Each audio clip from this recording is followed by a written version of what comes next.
Inspiring interviews with today's top landlords. This is the Rental Income Podcast. And now, Dan Lane. One niche in rental property investing that's always been very interesting to me is college rentals. I like that if you buy a good property close to a university, you're always going to have a very strong demand for your rentals. You really shouldn't have any vacancy. When one student moves out, someone else is coming in right behind them to replace them. And being able to rent to students by the room, you should be able to make way more money than if you're renting out that entire house to a family. So on the show today, we're going to explore college rentals, and joining us on the show is Jay Redding. Jay was with us a couple of days ago on episode 310. And in addition to Jay's regular rentals, he also owns a few college rentals. So on the show today, we're going to hear about his experience. We'll hear about the good and the bad and find out how things are working out for him. So let's take a real quick break to thank our sponsors. We'll come right back and we'll catch up with Jay. You probably started buying rentals for the passive income, but if you're not smart about the way that you manage your rentals, it can really start to feel like a full-time job.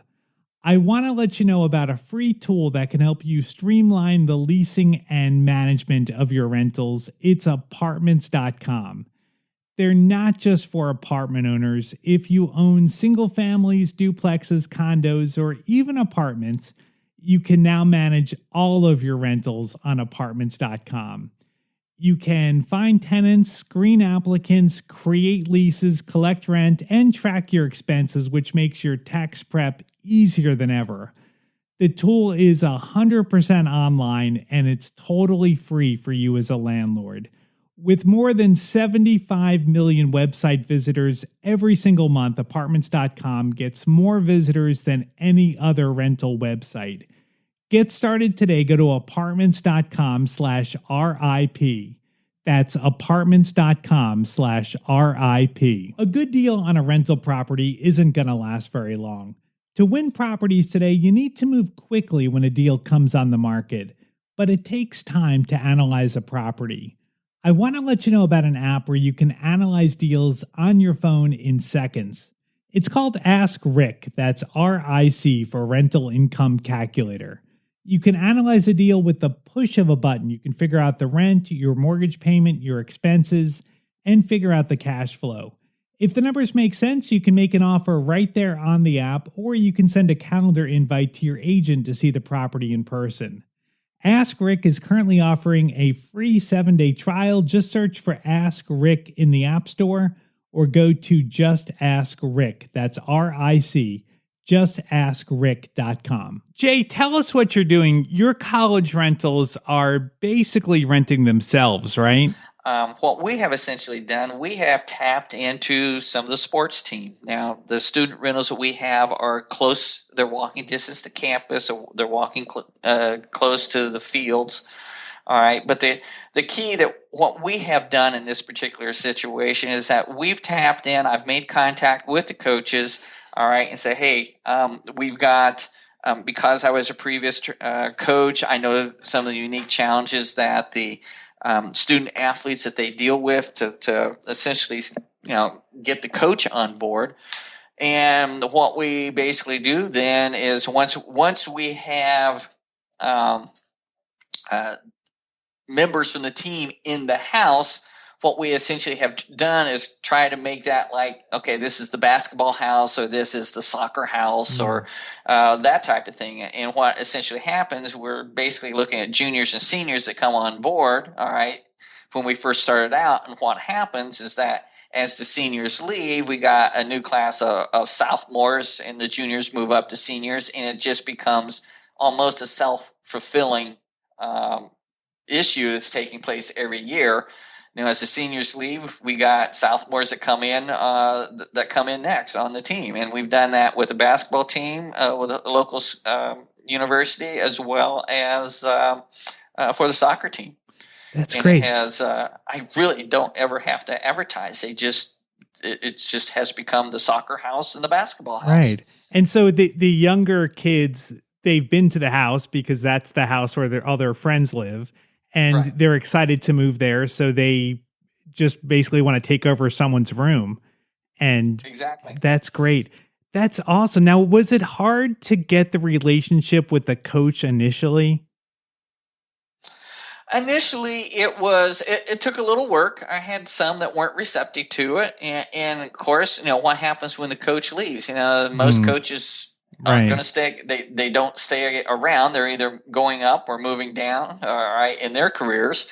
So you may have to try multiple times with different coaches to get things established, but you also want to talk with the coach from the standpoint that they understand that you are enforcing the rules that they're wanting to have. You're wanting good kids. There has to be a relationship here. If there's issues going that's happening in the house, I'm going to communicate with the coach as well, all right, to let them know what's going on, asking their help on it. And it's a two-way street to be able to keep things under control. And many of these student athletes, obviously they have very similar lifestyles. All right, so their time is busy, particularly when they are in season. They are very busy, and when everyone's gone, it's so much better when everyone is in the house. They're on the same team, and they're in the same season at the same time.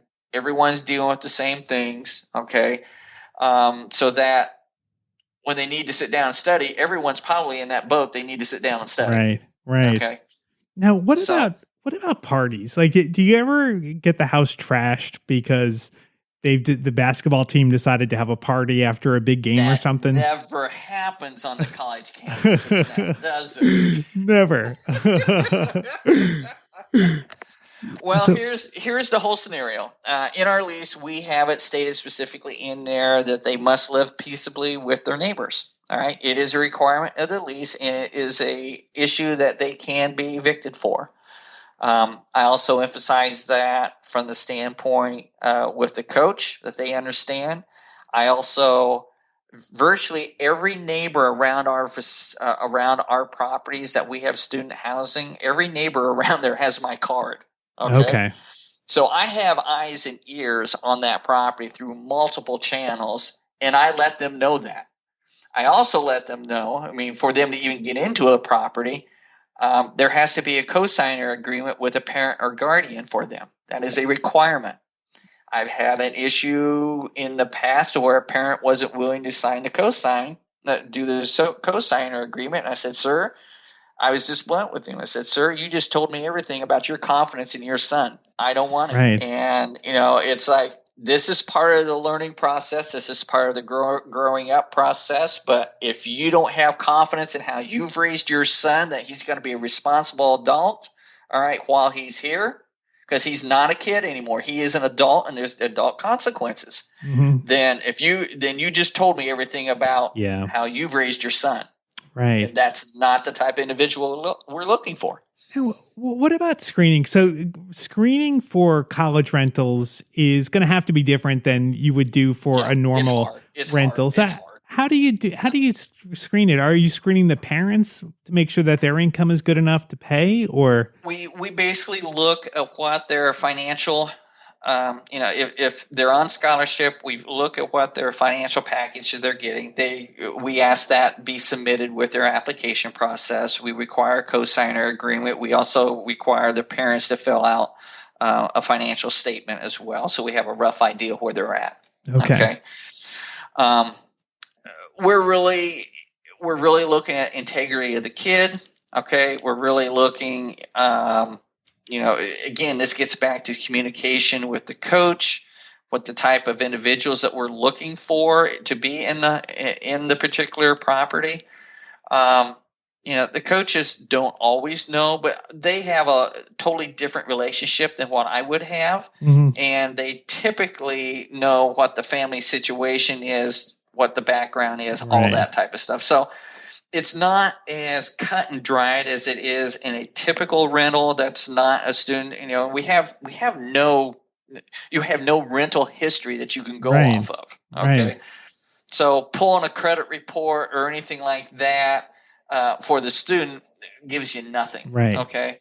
But we particularly want to see, all right, does the young man or lady, do they work a job during the summer? Are they responsible? Are they just being loose and not doing, just hanging out and doing nothing? Okay.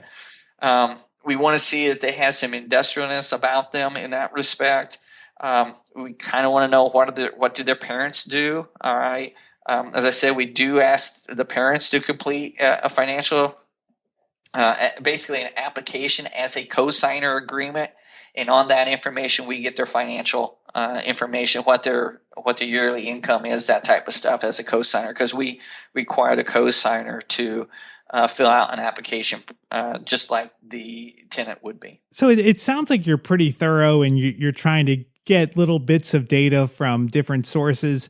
Have you had any problems? Like, has anybody disappeared on you, dropped out of school, or just stopped paying? Well, with the co-signer agreement, they stop paying, then we're going to pursue the parents. Right. Okay. Yeah. That's what we're going to do. I've had parents take care of the bill. Okay. Okay. We've had situations where someone leaves in the middle of the year, and what I have essentially done in those situations, say, hey, you're still responsible for payment on this, but if you have someone who will take over your lease, all right, assuming that they meet all the requirements, all right, we would allow you to vacate and put the new person in or sublease, either way. Mm-hmm. Now, what about just as far as management for the property? So you're dealing with tenants that have never rented before. Maybe this is their first time living on their own. Do you feel like you have to maybe hold their hand a little bit more on things? Yes, you do. Many of them just don't know. Okay? Right. One of the things that we do, once everybody gets on campus, I will go and sit down with everyone that's in the house, and we will go through a list of and we do this with our just our regular rentals, but we emphasize it even more here, is that we show you, all right, where the electrical box is, all right, how to flip off a breaker if something is shorting, okay, we show you where the water line shut off is, all right, we smoke detectors, all right, and if they're going off, what's the difference between a smoke detector and a carbon monoxide, all right, that type of detector. Certain rules of the household, being an example, you don't pour grease down the drain. Okay, don't be putting tampons down the drain. The simple stuff. Right. All right, you don't be putting potato peels down the drain. Okay, eggshells, those types of things. They've not been taught. We assume they know nothing. Mm-hmm. We teach them how to run the washer and the dryer. All right, so that they understand. Okay, so I mean, I have, I had a daughter who went through college, and, it's part of that growing up process and learning process, and they're going to make some mistakes, and that's fine. We understand that, but we try to get everybody so their knowledge base is all on the same level when they first walk in. Yeah. And that's where it's nice when you've got a couple seniors on there. All right, if you got a couple seniors, a couple juniors, and you got your sophomores coming in, we typically will not allow freshmen to come in. We just don't. So overall, and I hate to say that, they got to get through their stupid stage. Right. So overall, you've got regular rentals, you've got the student rentals. Do you have a preference to one that you like better? They're just unique. Okay. Each one, they're just different. Yeah. Right? You need to adjust to what you're dealing with. I mean, the student rentals is a different animal than just a single family home out in the general community. Mm-hmm. That's all. Yeah. And you just have to be aware of those differences. And it's the same thing if you're looking at multi-unit properties versus single family. There's pluses and minuses on both sides. All right. I prefer not to. I don't deal with drama. Okay, which that's why we don't have that many multifamily. All right. Right. Vast majority of our portfolio is single family because you're always dealing with some type of drama when it comes to multifamily. Someone's not getting along with the neighbor next door, or whatever. I have no tolerance with that whatsoever, and it is very cut and dried very quickly. If they don't get it ironed out fast, they're going to both be gone. No nonsense. I love it. Well, if anybody wants to reach out to Jay, I've got his contact information on the website. You can find it at rentalincomepodcast.com/college. And if you want to hear more from Jay, he was on our episode right before this one. That's episode number 310. Thank you so much for listening to the podcast today. If this is your first time here, make sure you subscribe. We put out new interviews every single Tuesday, and we'll be back with a regular interview on Tuesday. My name is Dan Lane, and this has been the Rental Income Podcast.